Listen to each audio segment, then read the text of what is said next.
Assalamualaikum warahmatullahi wabarakatuh. Alhamdulillahillazi an'amana bi ni'matil iman wal islam. Asyhadu an la ilaha illallah wahdahu la syarikalah wa asyhadu anna sayyidana wa nabiyyana Muhammadan abduhu wa rasuluh la nabiyya ba'dah. Allahumma salli ala sayyidina Muhammadin wa ala alihi wa sahbihi ajma'in. A'udzu billahi minasyaitonir rajim. Bismillahirrahmanirrahim. Faqultu astaghfiru rabbakum innahu kana ghaffara. Yursilis samaa'a 'alaikum midrara wa yumditkum bi amwalin wa banin wa ja'ala lakum jannatin wa ja'al lakum anhara. Aku berkata kepada mereka, mohon ampunlah kepada Tuhanmu. Dia adalah Maha Pengampun.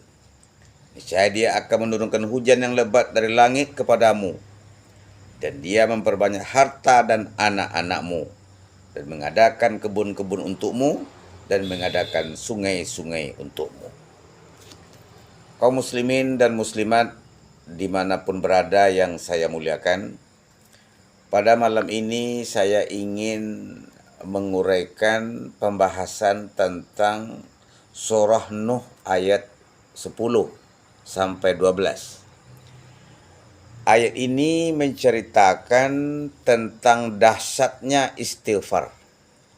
Jadi Nabi Nuh itu sudah lama berdakwah, itu tidak berapa orang pengikutnya, Bapak Ibu sekalian. Dalam kisah disebutkan hampir 900 tahun dia berdakwah, itu yang dapat cuma pengikutnya sekitar 80 orang. Bayangkan. Maka Nabi Nuh pun menyampaikan sesuatu kepada umatnya, mohon ampunlah kalian kepada Allah karena dosa kamu banyak. Nah, kalau kamu mau minta ampun kepada Allah, Allah akan turunkan hujan dari langit. Ya. Hujan dari langit yang lebat. Allah memberikan harta yang banyak, dan anak-anakmu, dan kebun-kebun untukmu, dan mengadakan sungai-sungai untukmu. Kaum muslimin dan muslimat yang berbahagia, kenapa kita dianjurkan untuk memperbanyak istighfar? Karena dosa-dosa yang kita lakukan setiap saat banyak. Maka pada suatu hari pernah orang datang ke rumah Imam Hasan Al-Basri, seorang ahli sufi. Assalamualaikum. Waalaikumsalam. Wahai Ustadz, wahai Kiai, wahai Tuan Syekh, Tuan Guru, saya datang ke sini mengadukan persoalan yang saya alami. Bahwa kehidupan saya sangat sulit. Belanja kehidupan saya, ekonomi saya morat-marit. Apa solusinya itu, Pak? Katanya.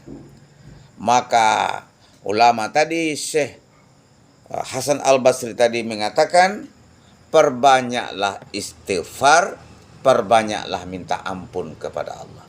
Itu aja, Pak. Iya. Nah, dia pun turun. Berselang tidak berapa lama datang lagi orang ke rumah itu. Assalamualaikum. Waalaikumsalam. Orang tadi bertanya, Pak Kiai, Syekh, Tuan Syekh, saya sudah sekian tahun berumah tangga belum punya anak. Apa solusinya? Kata Buya tadi, perbanyaklah istighfar, perbanyaklah minta ampun kepada Allah Subhanahu wa ta'ala. Tidak berapa lama dia pun turun. Setelah mendapatkan ilmu tadi dia pun turun.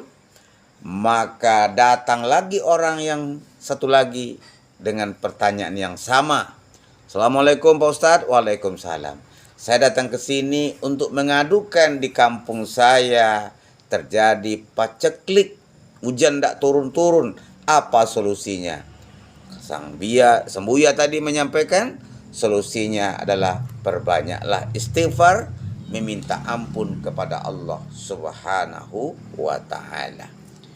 Para pemirsa dimanapun berada yang saya muliakan, Setelah dialog 3 orang tadi, istri sang kiai tadi, ulama tadi bertanya kepada suaminya, "Bang, 3 orang datang tadi ke rumah kita.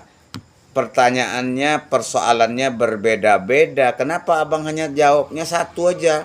Perbanyak istighfar."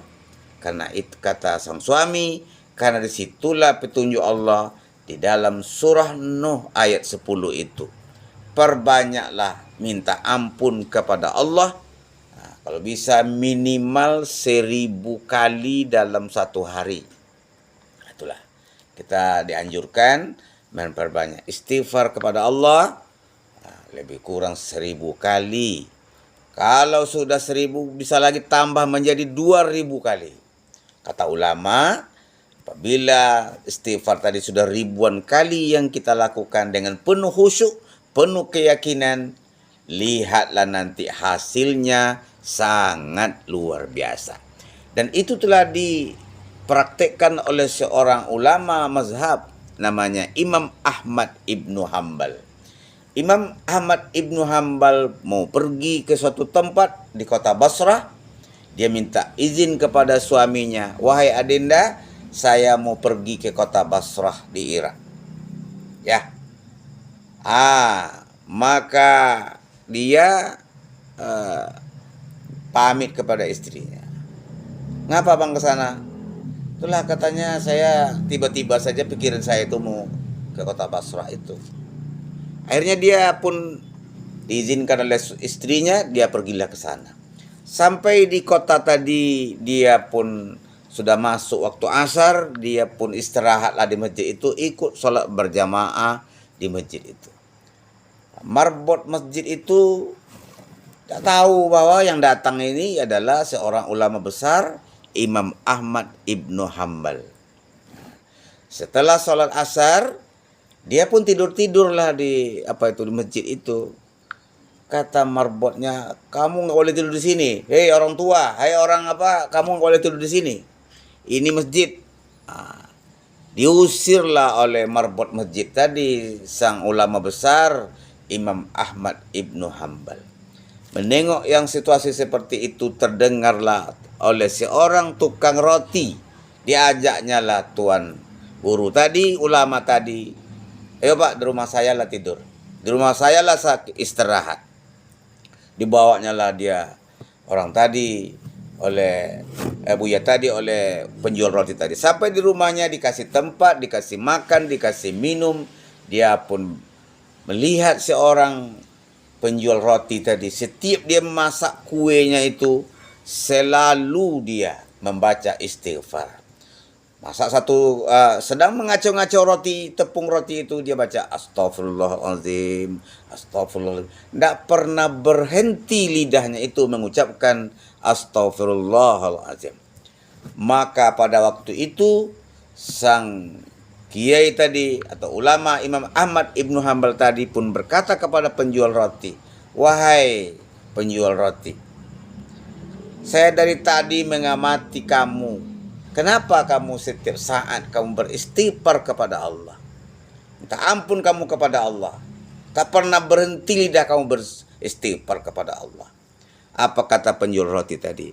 "Dengan khasiat istighfar yang saya lakukan Pak," katanya, "seluruh keinginan saya, seluruh hajat-hajat saya dikabulkan oleh Allah Subhanahu wa ta'ala. Cuma satu lagi yang belum," katanya. "Satu yang belum lagi."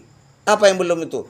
"Saya dari dulu," katanya, "berkeinginan, punya cita-cita ingin berjumpa dengan seorang ulama besar yang bernama Imam Ahmad Ibnu Hambal."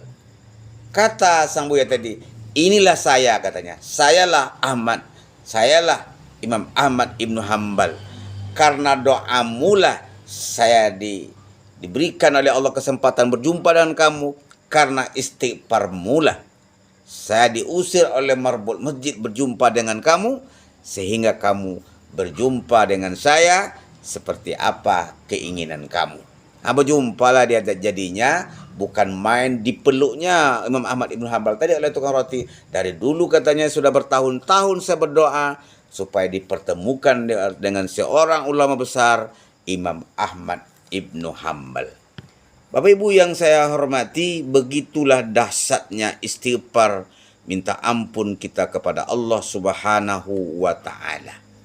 Jadi dengan cerita singkat itu, apapun permasalahan yang kita hadapi di dunia ini, solusi yang terbaik adalah minta ampun kepada Allah Subhanahu wa Ta'ala. Kalau kita pergi ke tanah suci Mekah Al-Mukarramah, baik menunaikan ibadah haji maupun menunaikan umrah, ada persoalan, ada yang tersesat di jalan, ada yang ketinggalan oleh rombongannya, ada yang berbagai-bagai persoalan yang terjadi. Coba kita amalkan, perbanyaklah istighfar kepada Allah Subhanahu wa Ta'ala. Dengan beristighfar, Allah berikan solusi, Allah berikan jalan keluar. Saya pernah mendengar cerita dari almarhum ayah saya, Bapak Ibu sekalian. Ketika dia pergi ke tanah suci, tempat sujud dia itu diletakkan kakinya oleh orang Afrika yang berkulit hitam tuh, Pak. Orang tua saya tersinggunglah. Masa tempat dia sholat diletakkan kaki situ oleh orang Afrika itu. Marahlah istilahnya ayah saya dengan orang itu. Apa yang terjadi, Bapak Ibu sekalian? Ayah saya tidak bisa pulang setengah hari. Tak nampak jalan pulang oleh ayah saya. Apa solusinya? Solusinya dia minta ampun kepada Allah Subhanahu wa Ta'ala. Sehingga setelah dia minta ampun kepada Allah, barulah dia nampak jalan pulang, padahal jaraknya dengan hotel tidaklah jauh. Ya, inilah pentingnya kita minta ampun, istighfar kepada Allah Subhanahu wa Ta'ala. Demikian nasihat malam ini. Wassalamualaikum warahmatullahi wabarakatuh.